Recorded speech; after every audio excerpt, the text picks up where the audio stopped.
Welcome to the Stronger Than Steel podcast with your host, Austin Davidson and John Keir, talking Steelers all the time.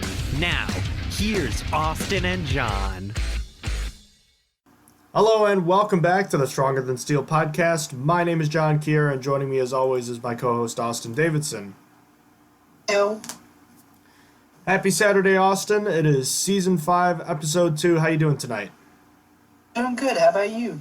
I am hanging in there. We're 1 week into March, which means we're quickly approaching the NFL draft and the start of the new league year. And we've got a kind of a jumbled schedule here, so we're going to leave our updates for the NFL and Steelers news for our next episode, which we're planning on recording tomorrow, Sunday, March 8th. And instead, we're just going to be talking about quarterbacks as we get another position down. We've already talked about specialists in this upcoming draft, and today we're going to be looking at 6 different quarterbacks.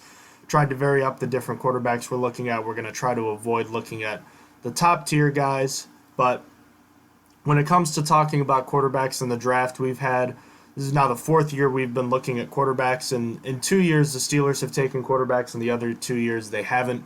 This looks like one of those years where the Steelers are not going to be looking at quarterbacks, and with relatively good reason. There was a lot of talk about the Steelers' backups this year and the struggles they had and the need to bring in a veteran backup, but Kevin Colbert made it quite clear that that is not going to happen, and the Steelers are going to roll with the guys they have. And obviously Ben Roethlisberger is coming off of a season-ending injury. He is of top concern. Backup Mason Rudolph is also coming off of his own injury of his shoulder, and he has started throwing again. And then the trio of Devlin Hodges, Paxton Lynch, and JT Barrett will be a part of the offseason roster and on the way into training camp. So when looking at these 5 guys, let's start obviously with Ben Roethlisberger. His recovery from his season-ending elbow injury is the most important storyline regarding the Steelers this offseason. Easily, and luckily it's going well so far. We saw him throwing the football when he was told that he would have to hit the benchmark of throwing something lighter first, like a tennis ball or something along those lines, and he hit the benchmark. Granted, he did push his first meeting back with the doctor, so that's probably why, but he's on track, and that's good. He's looking like he'll be ready for summer. I'm sure he won't be participating much in the summer camps, but it's a good sign so far, and at the moment, I mean, we can't really speculate on if he's going to be hindered by this, if this set him back a lot, if he's going to be worse because of it. We'll have to wait for that.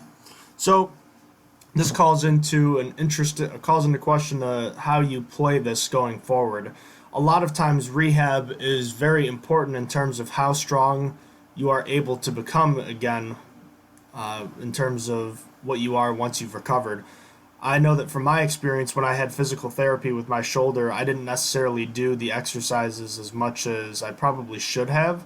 And I've always wondered if if it would have made a difference if I had. I mean, my shoulder's fine, but it makes you wonder because, the way your body heals is very important, and everything you can do to aid that is very important.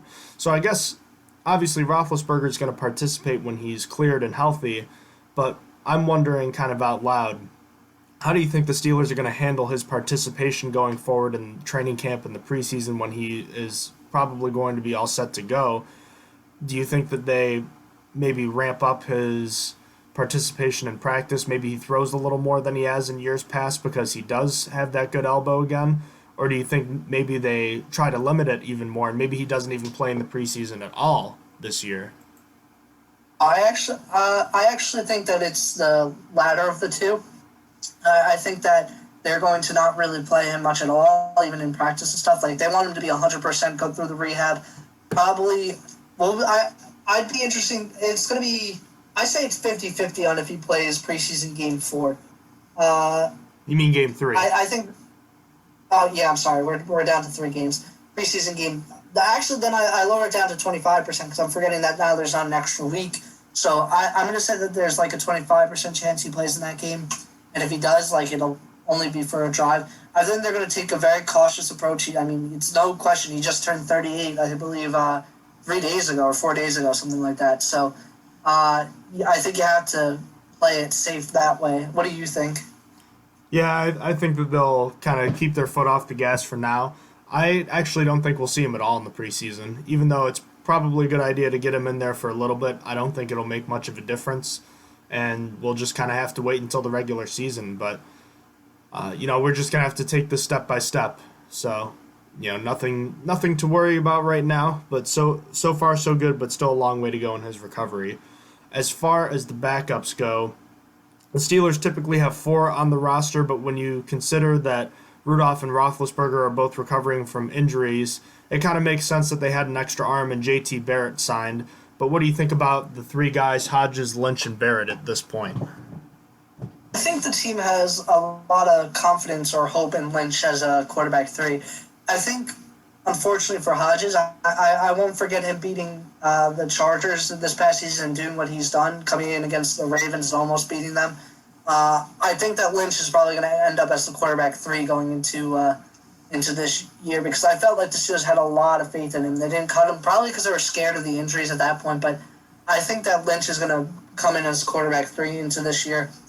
Or he's going to win out, I'm sorry. Probably Hodges is going to come in quarterback 3 with his experience now, but I think Paxton Lynch is going to end up dethroning Hodges. And Hodges is still practice squad eligible, so I wouldn't be surprised to see him go to the practice squad for a little bit. But I do think that I have a little bit more confidence in Lynch as a quarterback 3. I think the team, after seeing how the team treated him, I think that they have confidence in him, and that gives me confidence. I wouldn't say, I'm not rushing him to play or anything. Like I said, as a quarterback 3, I'll take Paxton Lynch. Yeah, the team seems very high on him, despite the fact that he hasn't played. Yeah, so, there's reason for confidence, and if he's hardly ever going to see the field, I hope not anyway, so I feel good. Well, the preseason is going to be big for those guys, because if Roethlisberger's not participating much, it's going to be a lot of Rudolph, Lynch, and Hodges, I think. I mean, J.T. Barrett's at this point just an arm so that they have enough guys with all the injuries. But it's basically the big thing to watch is going to be, obviously, you're looking for improvement for Rudolph, continued improvement. And from Hodges and Lynch, you're looking for the battle between the number 3 spot. Oh, yeah, easily. Like you said, J.T. Barrett's just that camp arm guy. That might not even make it to camp, honestly. They might have to take another quarterback to camp that's just like a free agent just hanging around. But that's exactly what happened with Devlin Hodges. He wasn't even a part of the offseason roster. It was after the tryouts, after the draft, when Brogan Roback was cut in favor of Hodges. So that's true. Exactly. So they might opt to just take another guy that might have a shot, like a new Devlin Hodges, another guy that could possibly come in and show something. So it's going to be interesting. All right, so with that being the case, there's no potential losses in free agency. Do you think the Steelers should have added another free agent quarterback? Now, with their current cap situation, that would have meant adding a guy who's near the veteran minimum, someone like a Blaine Gabbert or Trevor Siemian. But I think the Steelers view Paxton Lynch as that kind of guy, but do you wish that they had brought in someone else? I have no desire for any other quarterback to be brought in. Like I said, Paxton Lynch, the team seems to be high on, so I'll take that. The Steelers don't need to invest any money, any cap space that they already don't have on a new quarterback that they have to pay a lot more. I mean, you now have Hodges who started games, you had Rudolph that starts games, and you obviously have Ben Roethlisberger who's been the starter for years. And you have basically all you need in guys that understand the system already, or I guess somewhat understand the system. And Lynch has played games before. Paxton Lynch has started in the NFL too. Exactly. All these guys have NFL starting experience. And for me, that's enough. You don't need to, and they're all cheap. You don't need to invest a lot of money in a backup quarterback, because backup quarterbacks are a lot of money still. Like Ryan Fitzpatrick still made, I believe, $4 million, and Taysom Hill's probably going to get $6 million and stuff like that, or above that. It's just going to be, I don't know. I don't have any interest. I don't think the Steelers made any mistakes here by not keeping all these guys, and probably not looking for one when it comes to free agency in 10 days or 11 days. And as far as the draft goes, the Steelers, as it has been made clear to us and to anybody that's actually paying attention to them, is that they're not planning on taking one right now. And it kind of makes sense, given the fact that the Steelers apparently have 2 years left in this Ben Roethlisberger window. They have the quote-unquote heir apparent in Mason Rudolph, at least a guy that you want to see more out of, and you have established backups behind him, and plus the camp arm. There's really no need to add someone here, but everyone seems to think that the Steelers should take the quarterback of the future at pick 49 or at some point in the draft, and I just don't see it. There's not really, like we've just kind of established, they have the guys that they need on the roster. And if you draft the quarterback of the future now, it's going to be 2 years until he ends up theoretically replacing Roethlisberger. And if they draft him, that means that they've already given up on Mason Rudolph. And I know that he struggled last year, but it's not like he was awful at times. He still played well at times as well, and he only played in 8 games. You can't, contrary to what the Redskins and Cardinals seem to have done over the past year and a half here, you can't really give up on a quarterback after half a season.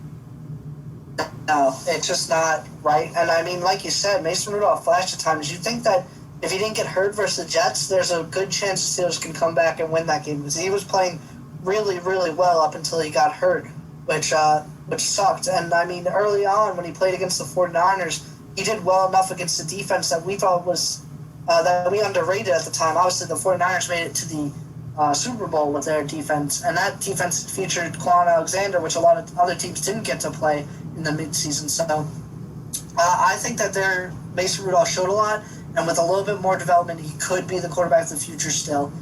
He's not there yet, but luckily he gets to sit and develop for a little bit longer. The jury is, in fact, still out on him. So we're in agreement that the Steelers aren't going to be taking a quarterback at 49, right? I sure hope not. If it's up to me, I am not even looking at quarterbacks' names. I'm taking them somewhere far away. I'll still send my scouts to go look at Tua and Joe Burrow and stuff like that, so they know what a good quarterback will look like. But I am not even, other than that, other than for the future, I am not going to even look at quarterback names.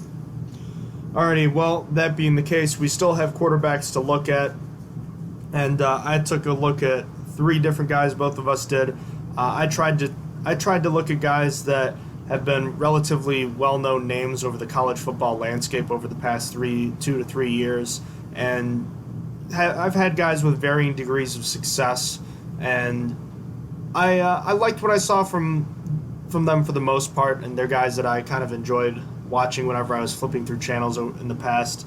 I wonder how their careers will turn out. But as far as where I want to start here, Austin, do you mind if I go first? I do not mind. You can go right ahead. So, Jalen Hurts is a name that's come up a lot in ties to the Steelers, and I know that you've seen that as well, Austin. A guy that for whatever reason has been linked to the Steelers, and he does seem to have that attractive appeal of a natural leader. And at 6'1" and 222 pounds, Hurts is a natural leader and winner. He came into the college football landscape as a member of the Alabama Crimson Tide, and he really burst onto the scene. He was a freshman All-American quarterback, first-team All-SEC, the SEC Freshman of the Year, and the Maxwell Award finalist in 2016. And he got Alabama to the national championship game. He threw for just under 3,000 yards with 23 touchdowns and ran for 954 yards and 13 more touchdowns. So he was a big-time dual-threat quarterback.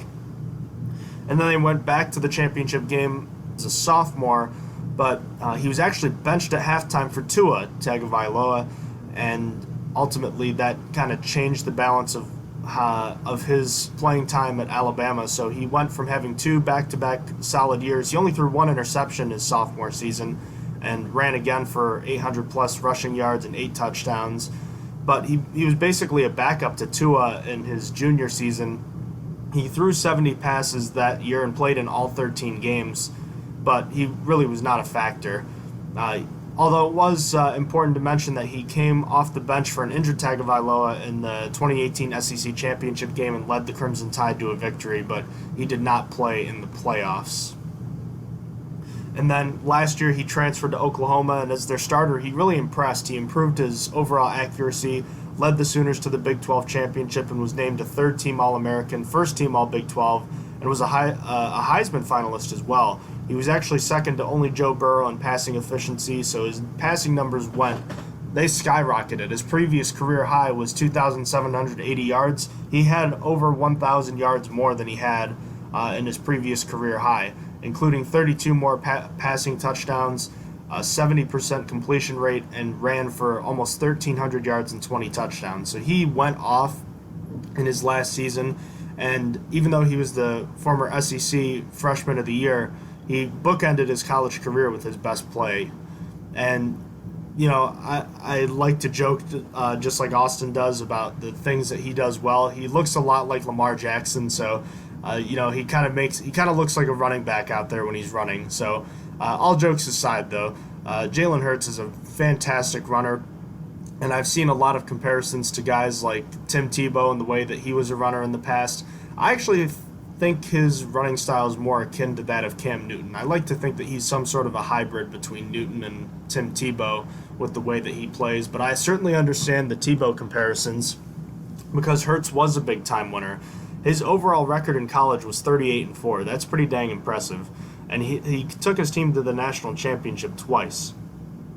Teammates and coaches have noted that he's a natural leader and he handles himself well both on and off the field, and he really handled his benching in the 2018 national championship game and the subsequent season as the backup. He handled it as well as he could have, and you love to see that a guy is making the best of a tough situation. And even though he plays a physical brand of football, he's durable, and he's just a natural-born playmaker, and that came out more and more throughout his college career, especially in his last year at Oklahoma. He can make plays, and he played in multiple schemes too, including the pro-style offense at Alabama and the spread at Oklahoma this past year. And he's got a pretty good arm. He can step into the ball and really drive it, and as I've kind of alluded to before, his great athleticism, he uses those legs to extend the play and can scramble whenever he needs to. And he also takes designed runs. I mean, that's how you get 1,200 rushing yards in a season. He can make throws on the run. He can throw off balance, too, which is pretty impressive. And they like to use him on rollouts. Oklahoma did. And he's, like I said, he's really an elusive runner, so he's kind of like a running back out there. Those are all the really good things about Jalen Hurts that I noticed when I was watching him. So I didn't watch any of his Alabama games. I just watched exclusively last year's games. I watched a game at UCLA early in the year, his game at Texas, which was his best game of the season, at least in terms of statistics, and Oklahoma's only regular season loss at Kansas State, in which he still played pretty well. As far as the negatives for Hurts go, he's not really a rhythm passer. He has a ton of broken plays, so he's not really a guy that's going to stand in the pocket and beat you with his arm just in the pocket. He doesn't get through his progressions very well. He's too aggressive. He reminds me a lot of Ben Roethlisberger early on when Backyard Ben was playing. A lot of play extensions trying to hit the home run. He'll pass up checkdowns instead for dangerous throws. And he's not very accurate. I mentioned issues with accuracy. He did improve last year in terms of accuracy, but he'll misplace short passes, which is kind of frustrating. And one really bizarre thing that I noticed is that his throwing motion actually changes on longer throws. He'll wind up more, kind of like Byron Leftwich. And this elongated throwing motion has long been seen as kind of a sin in the NFL because you telegraph what you're doing and you give the DBs more of a chance to react to that throw. It's really strange, and I'm not sure why it is that way, but that's got to be coached up because it's going to be a problem if he ends up having to play legitimate snaps in the NFL early on. He also, this happened both at Alabama and at Oklahoma. I certainly saw it in the Oklahoma tape, is that he underthrows his receivers on deep balls. I'm not sure if this was due to recognition or just putting too much air under the ball, but it was a problem. And another thing to mention, you might remember last year when we were talking about guys like Cody Ford, some great offensive linemen out of Oklahoma. Oklahoma has a really good offensive line, but he just didn't trust them to protect him. He broke the pocket more than he needed to, and he just doesn't trust them. And even though he can extend the play, he's not like Ben Roethlisberger when he would extend the play, where he's still looking downfield trying to make a play. Hurts will take off and run more than he should. And he also doesn't climb the pocket. He'll just bail out instead. So this is a guy that doesn't really trust himself or really trust his protection as much as he should. And he struggles to make throws from the pocket. So while extending the play is great, if you can keep him hemmed in, he's not going to be hurting you nearly as much. And like I talked about, when you talk about Jalen Hurts, you see a lot of comparisons to Tim Tebow, and I liked to compare him to some sort of a hybrid between Tim Tebow and Cam Newton. And Tebow was a little before my time in terms of when I was watching college football, but I do understand the comparisons. Tebow and Hurts were great leaders that won a ton of games and earned Heisman consideration. Tebow actually won it, but they were both limited as passers. And even though Hurts is a more established and polished passer, I do find Hurts' playing style to be that kind of hybrid between Newton and Tebow. He's a better runner than Tebow. He's more elusive, and he has less arm talent than Newton, but he has the ability to extend those plays, and he can still be a threat on the ground. But his issues in the pocket and not trusting his protection is something that's going to have to be coached up, plus that strange unhinging of technique when he's delivering the ball deep down the field. You know, there's a lot to like with Jalen Hurts, and he could become a possible long-term project quarterback, but I don't think he's ever going to be that franchise type of guy. He's just not accurate enough, especially over the middle on shorter passes, those are the passes you really need to make. But I think you're looking at a high-quality backup possibly, and, you know, like I said, he's a playmaker. If he can get some of those kinks ironed out, he could be a legitimate backup and possibly a low to mid-level starter at some point in his career.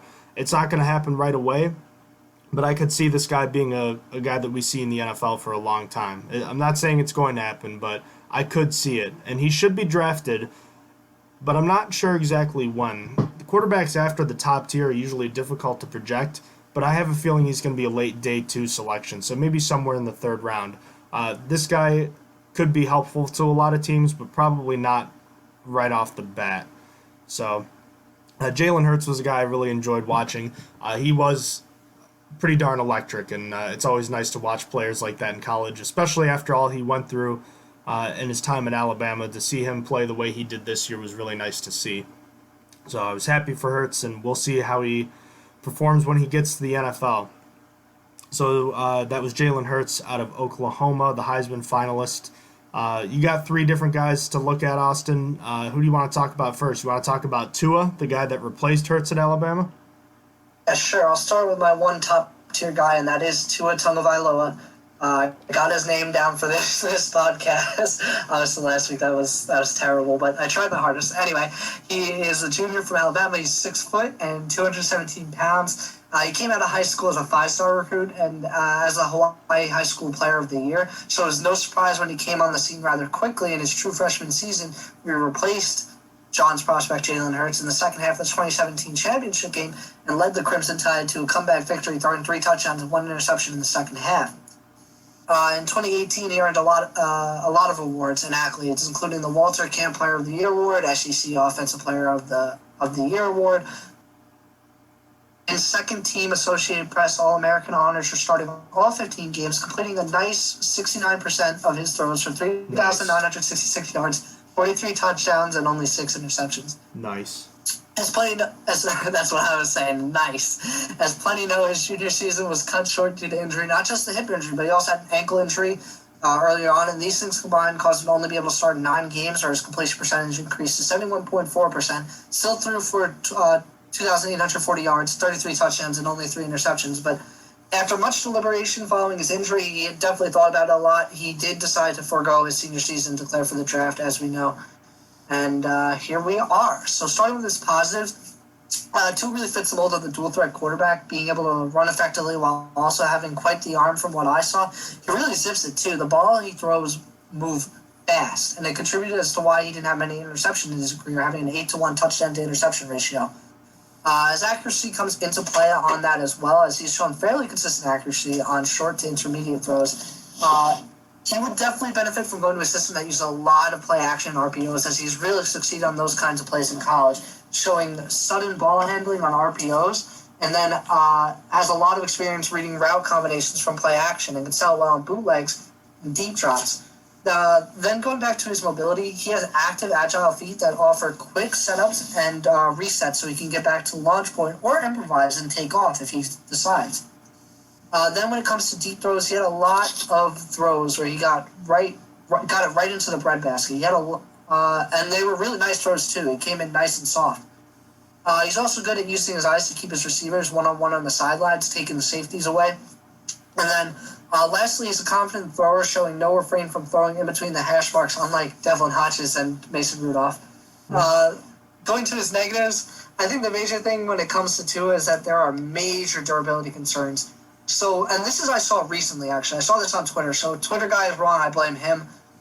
He has never completed a full season, and that dates back to high school. I don't know how true the high school thing is, but that's what some guy on Twitter said. I did know of his college injuries. The dude has had 2 ankle surgeries, a broken nose, a concussion, and most recently a hip surgery in his short time as a starter.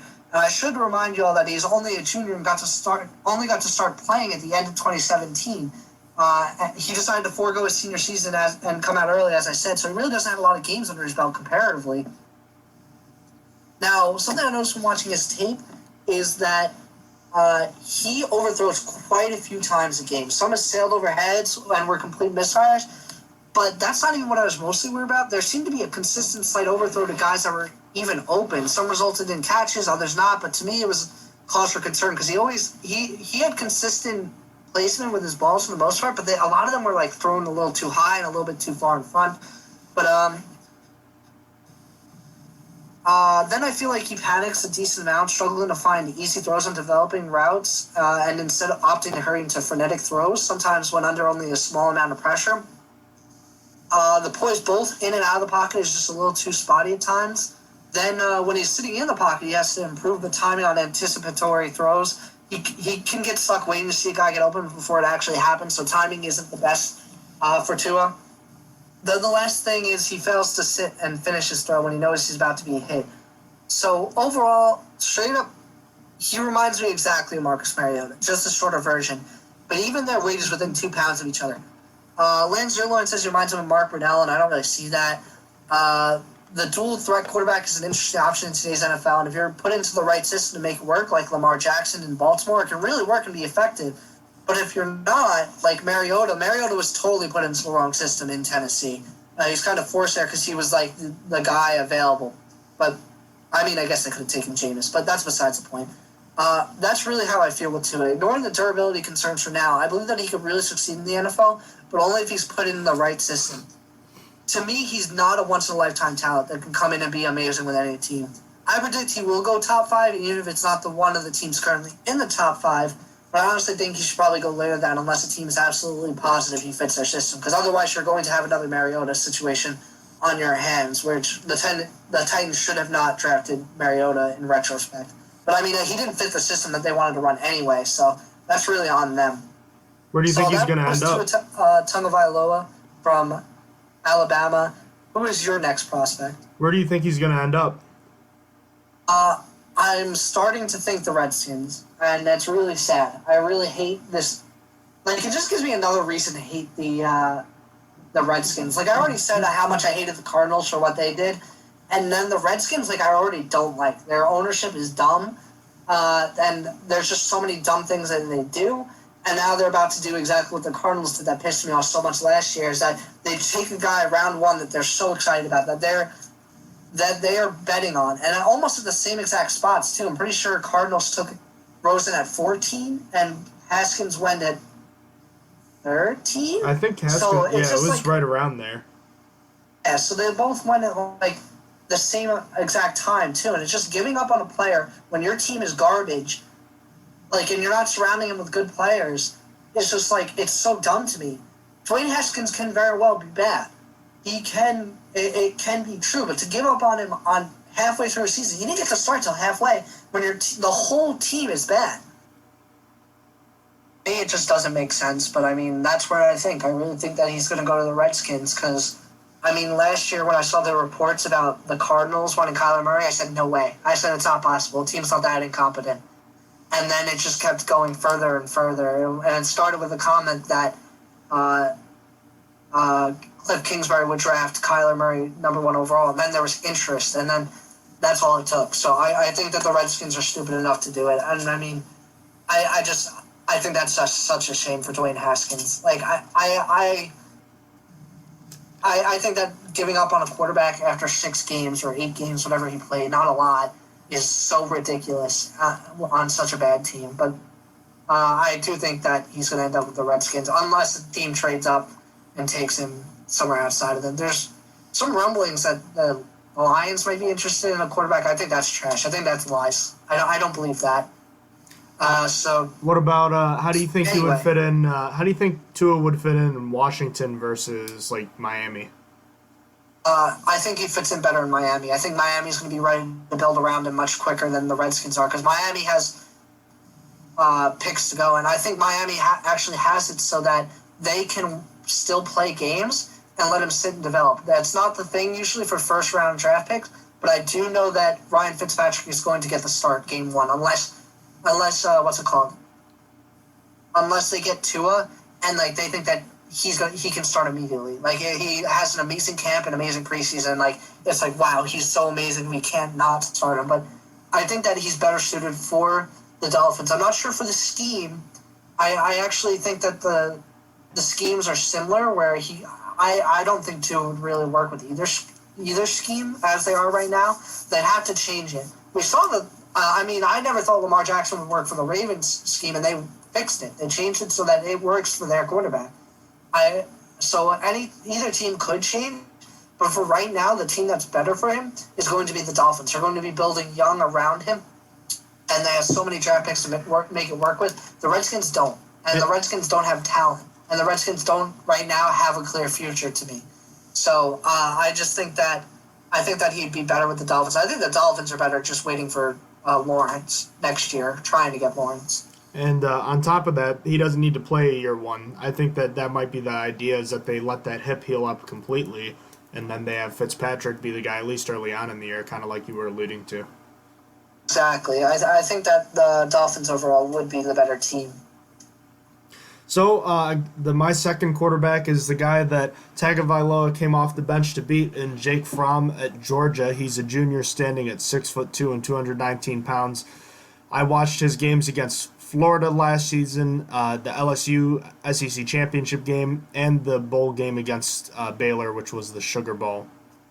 A little bit about Jake Fromm. He was a multi-sport star growing up. He was actually a big part of his Little League baseball team that made it to the United States bracket in 2011. And he is from He's from Georgia, so he's a homegrown talent type of guy. But football is the sport of the family. His brothers Tyler and Dylan both play college football as well at Auburn and Mercer, respectively. And he was forced into the starting lineup as a freshman after an injury to incumbent starter Jacob Eason in 2017. He led the Bulldogs to the national championship game against the aforementioned Crimson Tide and earned SEC Freshman of the Year and Freshman All-American honors due to his play. He threw for 24 touchdowns and 7 interceptions as a freshman. Became a Manning Award finalist 2 years ago. His completion percentage went up by 5 points. He threw for over 100 more yards and 7 more touchdowns while decreasing his interception total by 1. And then threw 1 less interception again last season as a team captain and was named the team offensive MVP with only 5 interceptions, threw 24 more touchdowns, and threw for 2,860 yards.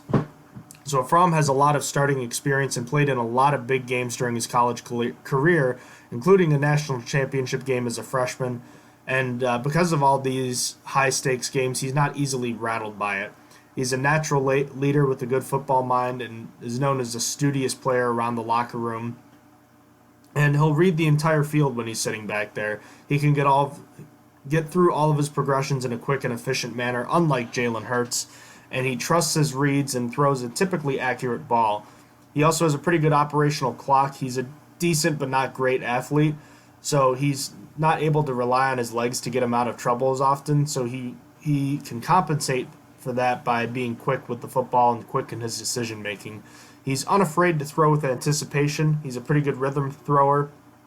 And Georgia had some not great offensive lines at times during his career, and he can make throws in the face of pressure, which you really like to see, especially from guys that are mostly pocket quarterbacks like he is. He can make pretty accurate back shoulder throws, which is considered an advanced pass especially for quarterbacks at his age. And he is kind of deceptively quick in small spaces. And unlike Jalen Hurts, who is a little too aggressive, Fromm isn't afraid to scramble out and throw the ball away or take a sack rather than heave up a low percentage pass that might get picked off. So that's something you like to see. Those are mature traits that you see in a guy at the quarterback position in college. As far as the negatives go, you want to play a boring drinking game, Austin. Here's something you can do. You take a shot every time Jake Fromm steps up into the pocket or steps into the throw. You will be quite sober because he doesn't do it. So that arm strength, that throw power, it's not quite there. And he opens up his hips way too much. That's something I noticed on tape, is that he opens up his hips way too often and doesn't drive the ball, so he loses some zip on his throws there. So his arm is just not up to NFL standards when it comes to his arm strength. The lack of velocity is quite apparent on not just deep balls, but throws outside of the hashes. So it might remind you of Devlin Hodges and how much he struggled to get the ball out there, specifically on a couple throws against Buffalo this past year. And his only deep threat as a deep ball thrower is a floater, which is not, when you can't really drive the ball downfield, it makes you easier to defend. And he also doesn't throw a tight spiraler either. This makes his passes easier to drop. This was quite apparent in the games that I saw. And he's not really a true scramble threat.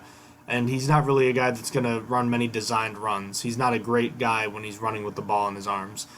And also, very strange, even though he's generally been an accurate quarterback throughout his career, he had a 5-game stretch at the end of the season. So his last 5 games, excluding the final bowl game that he played, he completed less than 50% of his passes in all 5 games at the end.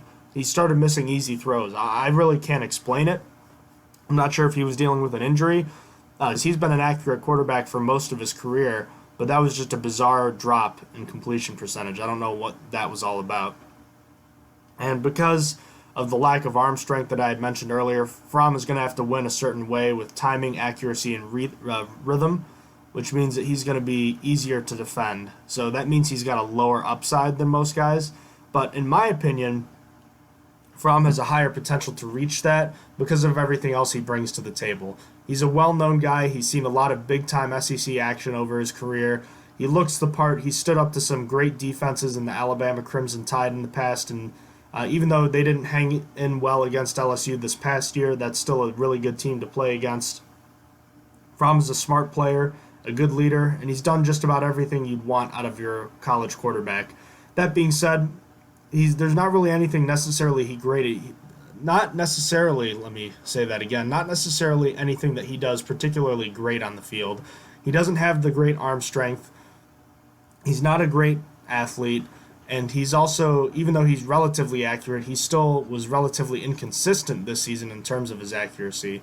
Those weird streaks of wild inaccuracy is something that is pretty concerning. But when you take all things into consideration, the way he scans the field, the way he studies the playbook, the way he's considered a leader, and the fact that he's played in all these big games, even though he's never likely to be more than just a backup quarterback, I feel pretty comfortable in saying that he should be able to be that.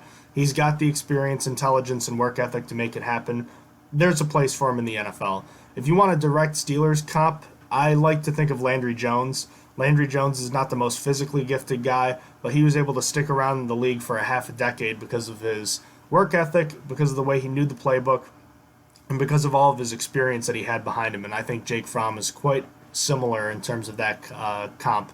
Lance Zierlein compared him to Colt McCoy, which I think is also fair, but I think McCoy was a better athlete than Jake Fromm is. So Fromm, another one of those well-known quarterbacks that we've gotten used to at the college ranks the last few years, now taking his talents to the NFL. I'm not sure if staying in the college ranks would have done much for him this year. Maybe coming to the NFL was the right choice, but I'm sure we'll see him sticking somewhere as a backup at some point. I feel pretty good about him. That being said, Jake Fromm, my second quarterback. Talk to me about one of your final 2 prospects, whether that's Kevin Davidson or Cole McDonald. Okay, I'm going to pick Kevin Davidson. He's a senior from Princeton. He's 6'4" and 224 pounds.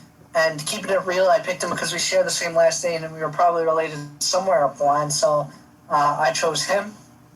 He didn't really log much playing time in his first 3 years, only appearing in 2 games in 2016 where his lone pass was incomplete, 8 games in 2017 where he completed 4 of his 10 passes for 38 yards, and then 9 games in 2018 where he got to start 1 game finishing the season 33 of 50 with a 66.6 completion percentage, 386 yards, and 5 touchdowns. However, in 2019, he got to be the full-time starter, earning honorable mention All Ivy League status for his 66.8 completion percentage on 313 passes, 2,569 yards, 20 touchdowns, and 6 interceptions in his 10 games played. Following his senior season and first season as a full-time starter, he declared for the draft. So I usually start with the positives, so I'm going to start with the negatives this time. So my concern with a guy like this is he only got to play 1 full season, and that's really not a lot to go off of. Even if it's not his fault for it, it's tough to make him draftable. And speaking of negatives that aren't his fault, it's not a secret that Princeton doesn't play the highest level of competition when it comes to football. They are in the Ivy League bracket, so his competition wasn't that great. Now going to the tape, which I must unfortunately admit there wasn't a lot of. I wanted to see more of him because his lone game against Dartmouth was terrible. He had a really rough time. And I want to see another game to get a better judgment because his stats don't reflect that. I mean, there are people saying that his November was bad. He had a really good season in the beginning, and then his November fell off. And this game fell in November. I think it was the 19th. And so I want to see more. But literally, YouTube had no other clips of him just getting of all his snaps. So that's all I really got to work off of. But anyway, getting back to the point, the number one thing I noticed is that there wasn't a lot of velocity on his throws at all. He's shooting tight window throws because of it, having a lot knocked away or batted at the line of scrimmage. And that's only going to get worse at the NFL level as guys get taller, faster, stronger, all of that. Also, he doesn't really have the arm for deep throws. He mostly relied on timing and air rather than his arm strength for his deep balls. Then he offers almost nothing with his legs. He's just not that kind of quarterback, and he struggles to get out of pressure in the pocket. Speaking of pressure, his poor feet placement makes it hard for him to get a steady pace when he's facing pressure. And then finally, he tends to leave his lower half behind in his follow-through. So, going to his positives now, he's got the ideal size and frame for a quarterback, actually standing at Marcus Mariota's exact dimensions, which I only know this because I looked it up when thinking of comparisons for Tua. But anyway, they have the same height and weight. The thing I was most impressed with watching his tape was his throw on the run. Even in a really bad game against Dartmouth, he had a great throw across his body to the left while he was scrambling to the right, and I was very impressed by it, with how accurate it was. It's very hard to throw across your body, and it's very hard to do it while you're running. As a whole, his accuracy and touch are really good. I never really saw an errant ball, maybe only once. A lot of his throws were very catchable. Then his poise in the pocket is really solid. He has a solid pocket mobility to shift away from pressure. Then another thing I really liked is he was good at reading the whole field and then throw with anticipation. It's how he got the deep ball to work for him when he did throw deep. Then last 2 things are that he has shown he can recognize incoming pressure pre-snap and also has a nice compact release when throwing short specifically. Well, Davidson's almost the complete opposite of Tua. A completely accurate pocket passer that can really only get it deep on timing throws because he doesn't have a high-level arm. As I said, I wish there was more tape on him. Having to watch the Dartmouth game was pretty rough as he had some bad reads and interceptions, and I wanted to get a better read on him overall. But, I mean, it is what it is. I can only judge him on that and what his draft profile says about him. Lance Zierlein has compared him to Alex Tanney, and I can see that. Probably just a little bit smarter. Overall, I think Davidson will be drafted round 7. I think there's a bit to work with here. I think that his frame isn't maxed out, so there's a possibility he will be able to throw faster and further if he works on it. And with the accuracy and field reading abilities he has quite the outside. It's even possible he could go late round 6, but that's a stretch. I think there's a better chance he will go undrafted than get taken in round 6. So that's my prediction for Kevin Davidson of Princeton. Let's hear about your third prospect, Lewerke. Yeah, so Brian Lewerke, another guy who started for 3 years, this time at Michigan State, 6'2", 213 pounds. I watched his best game of the season against Western Michigan, one of his worst against Arizona State, and probably his toughest competition game in Ohio State at the Shoehorn this past season. So we can talk about Brian Lewerke. He's following in the footsteps of a bunch of different former Spartan quarterbacks who have made it to the NFL. You think about Connor Cook, Kirk Cousins, Brian Hoyer, and Drew Stanton, just to name a few. and he had a lot of promise in his first season as a starter in 2017, throwing for just under 3,000 yards. He was the first Michigan State quarterback with over 2,500 passing yards in a season. That's kind of mind-blowing. He threw 20 touchdowns, ran for 559 more, and ran for 5 more touchdowns. And he was an honorable mention All Big Ten. Because of that performance, he was named a team captain in 2018, but after suffering a shoulder injury to his throwing shoulder, he took a step back and had only 10 starts. He threw 11 interceptions and only 8 touchdowns, so he really struggled in 2018. And he started 13 last year and threw for 3,079 yards and 17 touchdowns, but he was pretty inconsistent, tossed a career-high 13 interceptions, and his completion percentage dipped to 59.6%. So really just left a lot to be desired those last 2 years. But let's start with the positives on him. He's another one of those guys considered by coaches and teammates to be a good leader, evidenced by the fact that he was named a team captain twice. He's a stable, steady guy in the pocket with a strong arm. He can make those throws from the pocket that guys like Jalen Hurts can't. And he's got decent pocket awareness for a quarterback his age. He's got enough speed and athleticism to break the pocket and make plays when he's needed to do so, unlike Jake Fromm. And he's a tough runner who fights for extra yards. And a lot of what I saw in Michigan State's offense were zone reads and RPOs. So that's pretty popular in the NFL nowadays. He's going to be able to do that. And he can quicken his process when needed to, just like Jake Fromm. Offensive line play in Michigan State really suffered the last few years. So he was able to adapt to that, so that's pretty good. And with that strong arm, he can throw a pretty solid deep ball on the sideline. And it is worth mentioning that his completion percentage suffered a ton from drop passes. I counted at least 6 or 7 from the 3 games that I watched from this go-around looking at Brian Lewerke. His guys just cannot hold on to the football, and I don't know. There's something wrong with them because they struggled at catching that football. So that completion percentage, yeah, it is on him, but he didn't get a ton of help either. And as far as the bad things I saw from Lewerke, I kind of outlined it with what I was first saying about him. He never really matched the highs that he had from his 2017 season, and he never had a completion percentage above 60%, although I just said that the receivers did play a big part in that. At the same time, he also could have been more accurate. His accuracy on short and intermediate passes left a lot to be desired at times. And this is the big problem. He seems to lack confidence in his throws. He's got poor footwork when he delivers the ball. A lot of his passes throat, and he doesn't throw a tight spiral, which could be leading to some of those drops. And you get this when you get pressured a lot of times, especially as a young quarterback. He starts to get happy feet and starts to sense pressure when there really isn't any pressure there. He's not really oblivious to it like you'd want guys to be.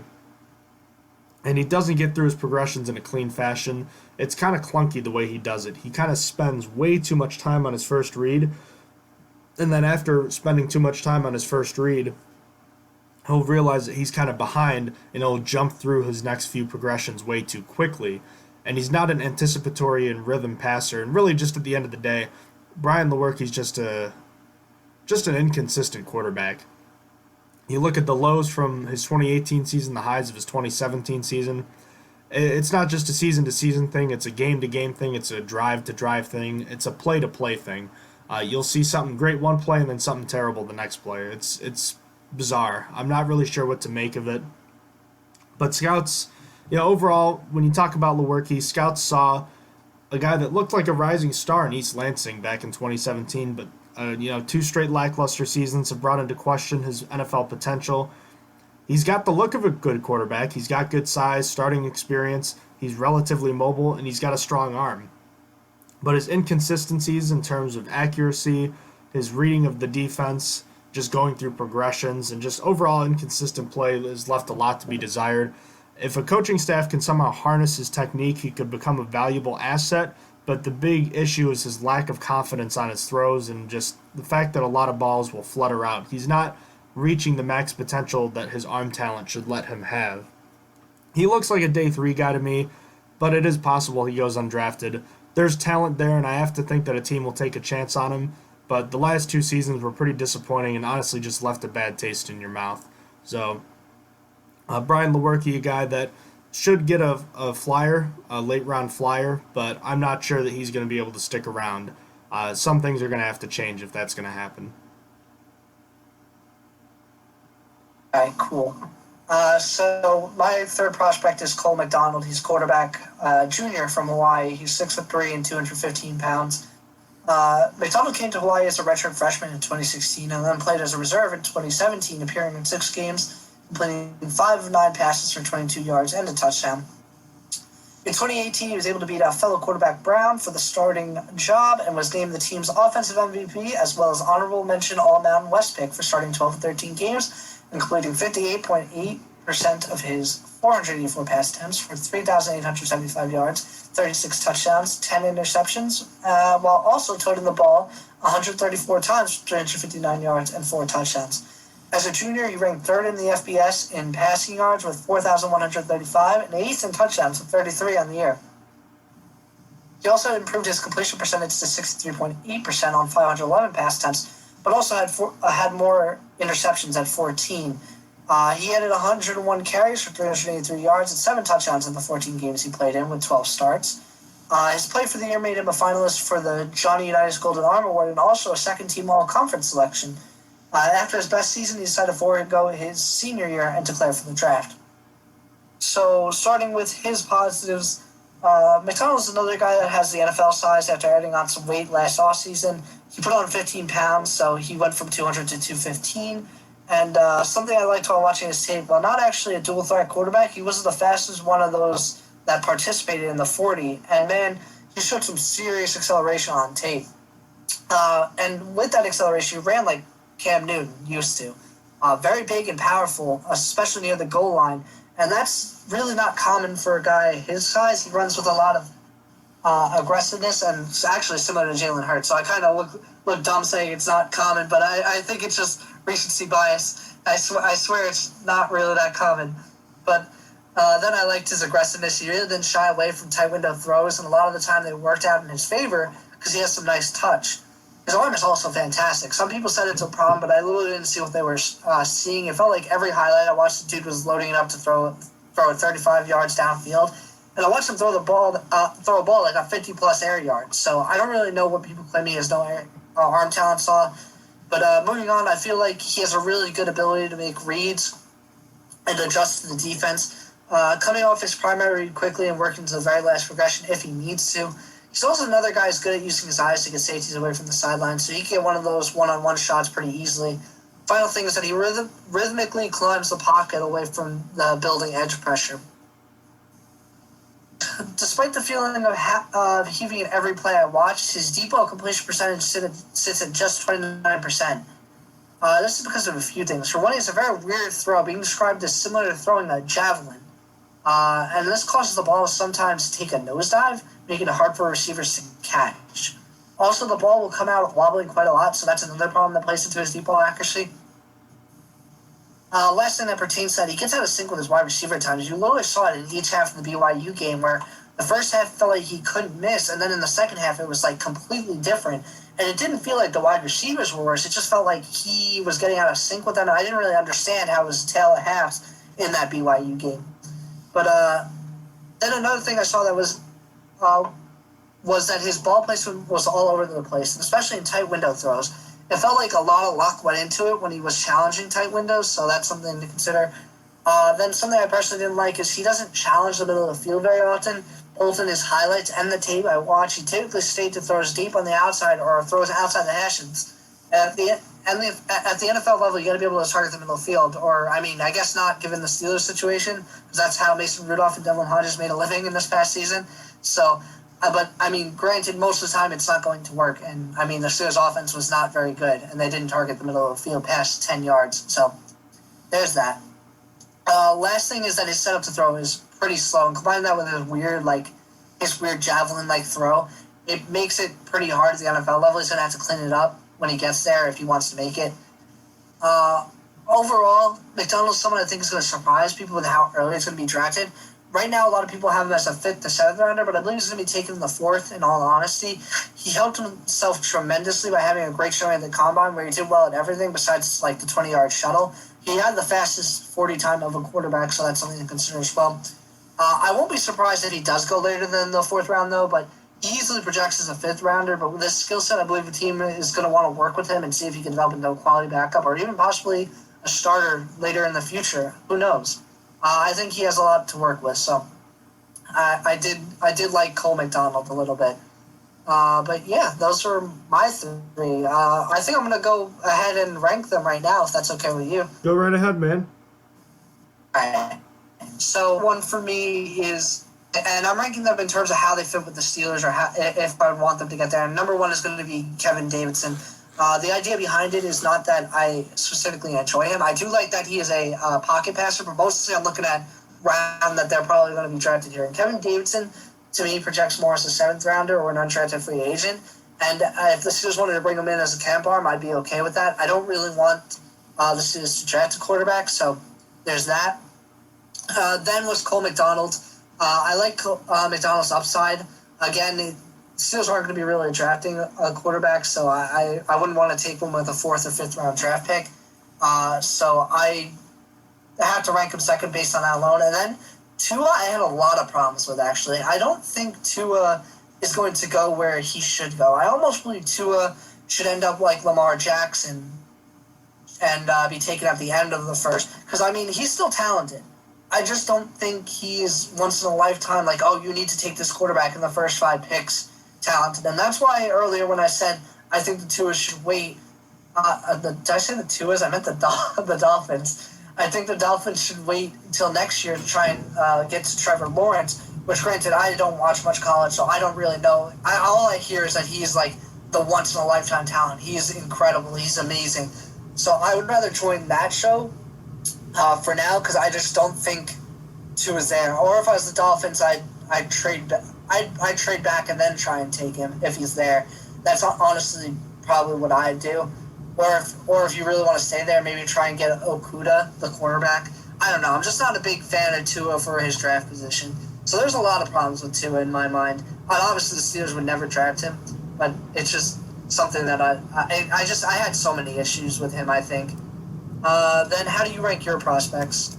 All right, well, the guy that I like the most in terms of what I saw and how I think that it would fit in terms of what I'd want is Jake Fromm. I like Jake Fromm, and I know that he's got a low upside, but I just think I described him pretty accurately. I think he's got a high potential and a low ceiling.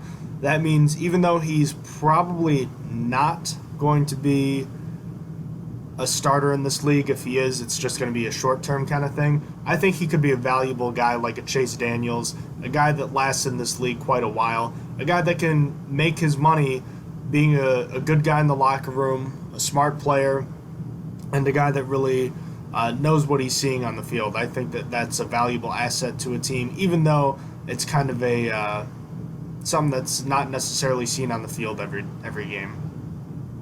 Second, I'll have Jalen Hurts. He's just electric, man. It's fun watching him play. This new dual threat style quarterback, he's one of those guys. I'm not sure that he has the passing and arm talent to necessarily make it in the NFL. He's got a lot of things to correct, become a more polished passer, but he knows how to play, he knows how to win. I'd be kind of concerned, at least a little bit, with the Tim Tebow comparisons because they could be too much alike. But I think that Hurts is going to have a better career than Tim Tebow did. I think he'll last longer. But his potential is certainly lower than that of Jake Fromm. But he does have a higher ceiling. And last but not least, I have Brian Lewerke. It's a flyer guy. He has a chance to be able to do something, but I'm just not. It'd be different if he had 2 lackluster seasons and then had a good final season in Michigan State, but the fact that he had his best season early on is concerning to me. I'm more concerned that what we saw the last 2 years is the real Brian Lewerke, not the guy that we saw in 2017. So for that reason, I'm going to have him last. But all things considered, there were things that I liked from all these guys. But again, the Steelers aren't taking a quarterback this year. Easily. It's just not going to happen. If they do, it might be like the greatest upset ever. Fans would be really pissed off, especially after all they said. Well, some fans wouldn't. Some fans think that, let's put it this way. The only reason they take one is if Roethlisberger all of a sudden is maybe not going to be able to come back. And then he goes back to the hospital or the doctors, and they're like, dude, you can't play football anymore. That's when you have to draft a quarterback. And still, I feel like they wouldn't just because of Mason Rudolph. Like, they still haven't given up on him yet. Yeah, man. So. Alrighty, that was the quarterbacks in this year's draft. And also, don't forget, I took a look at Joe Burrow in my first draft profile. I'm hoping to get another couple of these done. I'd like to do, ideally, like 10 before the NFL draft, but has been pretty busy. But hopefully I'll get a couple of these done soon here so we can get some more guys in here.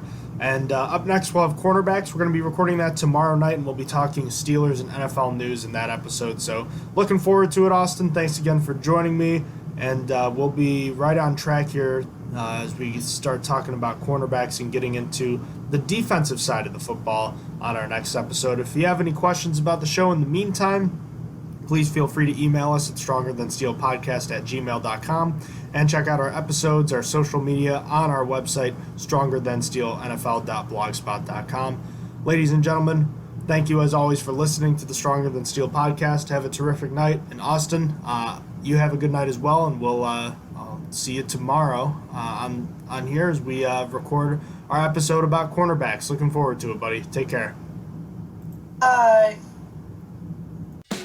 You have been listening to Stronger Than Steel podcast. Thank you for joining us today, and don't forget to check out our website listed in the description below.